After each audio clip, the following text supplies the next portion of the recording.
मंत्री जयकुमार गोरेंविरोधात हक्कभंगासाठी अध्यक्षांची भेट आहे। रोहित पवार म्हणतात मंत्री जयकुमार गोरेंविरोधात हक्कभंगाकरता अध्यक्षांची भेट घेणार असल्याची माहिती रोहित पवार यांनी दिली आहे। मुख्यमंत्र्यांद्वारे जयकुमार गोरे यांचा दबाव आणतात असं म्हटलं जात आहे, असा आरोप रोहित पवार यांनी केलाय। कॉलेजच्या रस्त्यासाठी मृत व्यक्तीला जिवंत दाखवत जमीन नावावर केली असाही रोहित पवार यांचा आरोप आहे।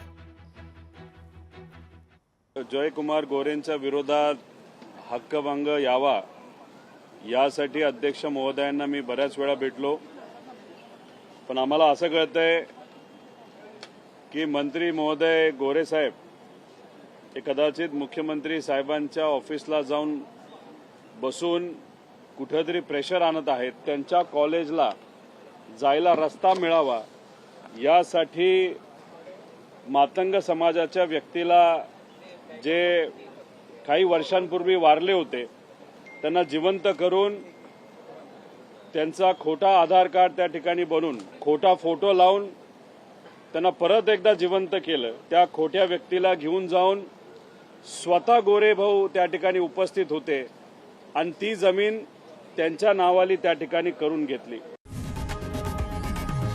लोकशाही मराठी ऐका, पहा, जागरूक रहा।